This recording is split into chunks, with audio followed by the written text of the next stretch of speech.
Bom, nesse vídeo eu quero falar com vocês sobre o Marcelo Cabo e será que ele tem chance, né, de cair antes desse jogo de volta contra o Altos? Enfim, eu diria que não, né, até porque não faz muito sentido trocar agora, mas analisar de uma forma geral o desempenho da equipe, onde a torcida tem ficado bem chateada, inclusive nas redes sociais, pedindo a demissão do técnico, né, que tem um trabalho que tem caído de produção de nível até aqui, inclusive até alguns portais igual o Globo Esporte. Ó, Santa Cruz derrete com mudanças e prova que porque ainda precisa de muito pelo acesso, né? Então agora mais um jogo aí complicado para o decorrer do ano e inclusive batendo recorde de público, então não tem nem o que reclamar que a torcida não está comparecendo, que não está apoiando, muito pelo contrário.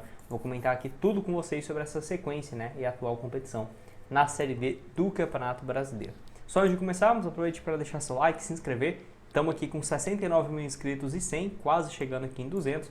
E assim que chegarmos uns 70 mil, vamos realizar um sorteio de uma camisa oficial do Santa Cruz para vocês. Então, se você quer concorrer, se inscreva aqui no canal. É o primeiro passo para você que está concorrendo aí a essa camisa. Então, bora aqui para a sequência do vídeo. Vou pedir também para você deixar seu like, se inscrever, comentar qualquer coisa aqui, porque o YouTube não está entregando muito os vídeos do Santa Cruz. Então, se você quer que eu traga mais, independente, né, se for análise de jogos, contratações, deixe seu like e que já ajuda muito.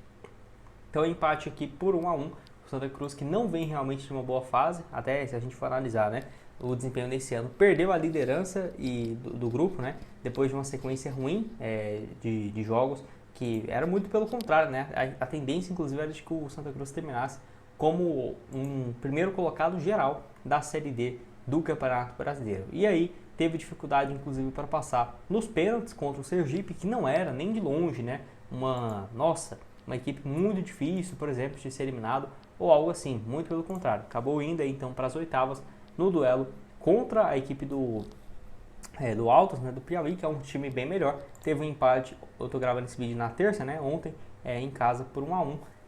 Gol aí no finalzinho do Altos, que vai ter agora a decisão no próximo domingo às 6 horas, para ver quem consegue uma vaga nas quartas de finais. E aí nas quartas, aí sim, né, vencendo, voltando de volta à Série C, né, tendo aí esse retorno à Série C do Campeonato Brasileiro. Então ainda tem um longo caminho pela frente. Próximo compromisso aí domingo vai ser o mais importante de todos. Vale lembrar também que a sequência, antes de ter o encerramento, né, da fase de grupos, foi realmente muito ruim. Se a gente pega aqui, ó, 1, 2, 3, 4, 5, 6, 7 jogos, basicamente, o Santa Cruz perdeu 5, né?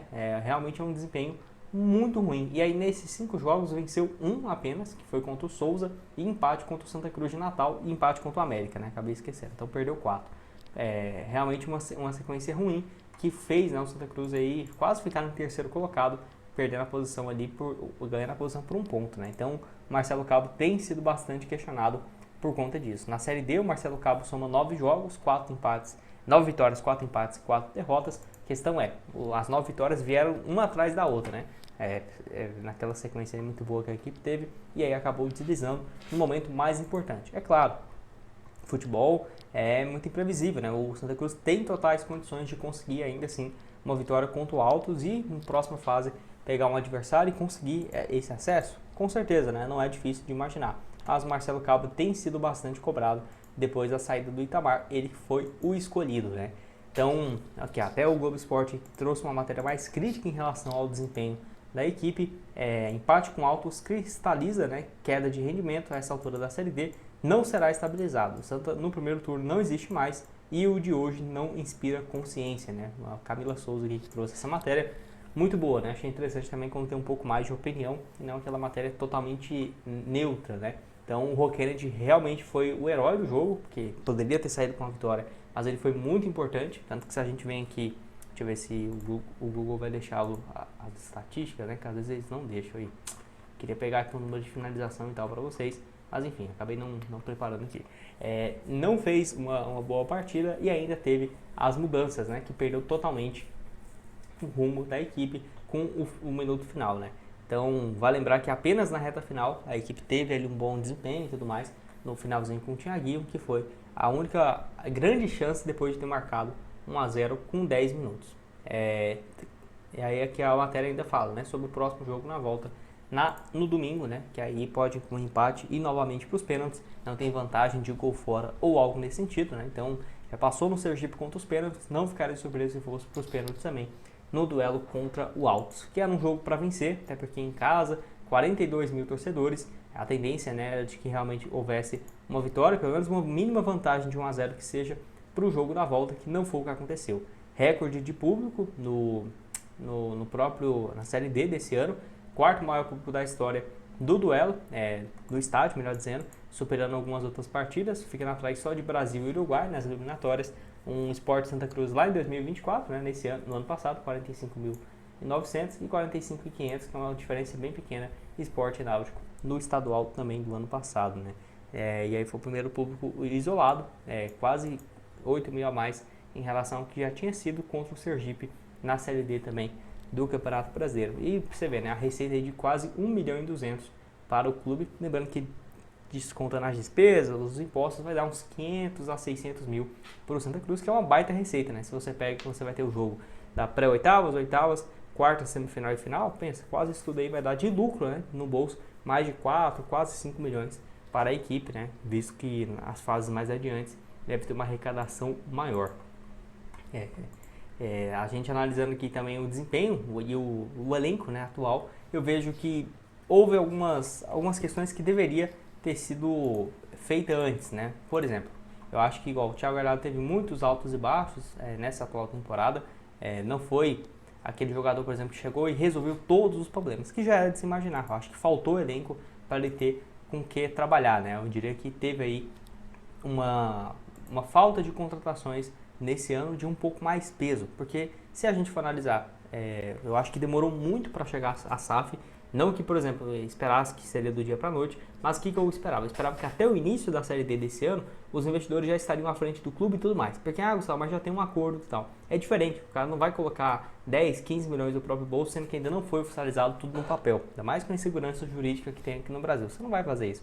Então vejo que foi um ano que pode ter sido perdido, né? Obviamente, pode conseguir o acesso, ainda tenho a esperança que sim, mas fica ruim porque a gente analisa só do ponto de vista agora. Se subiu, tá tudo ótimo. Se não subiu, tá tudo ruim. É ruim de analisar isso assim, eu não gosto de pensar só dessa forma, mas eu esperava alguns reforços de mais peso, principalmente pro ataque, né? Claro, trouxe alguns outros reforços, mas eu vejo que foi mais tampando o buraco mesmo, igual o Ariel aqui, por exemplo, que chegou para ser um atacante reserva, muito longe daquilo que a torcida esperava, né?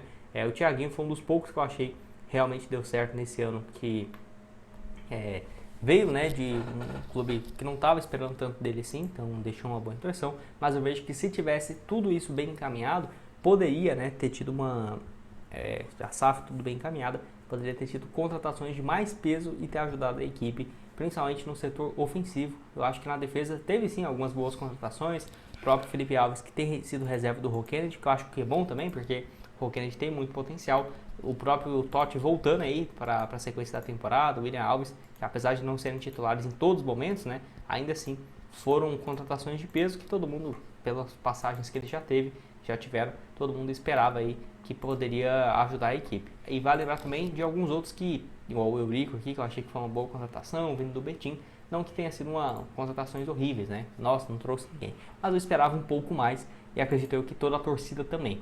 Enfim, se o Marcelo Cabo não conseguir esse acesso, certamente vai ser demitido, até pela pressão que vai surgir. Muito difícil imaginar ele continuar um trabalho para o ano que vem, apesar de que seria o certo, né, você ter um projeto de mais longo prazo. Pode deixar a sua opinião aqui, o que você tem a dizer, se demitiria o técnico ou não antes desse jogo, né, vai saber o que pode acontecer. Vou deixar para vocês outras sugestões e nos vemos aqui numa próxima. Só lembrando, se você puder curtir, comentar qualquer coisa aqui, já ajuda muito o canal. Valeu!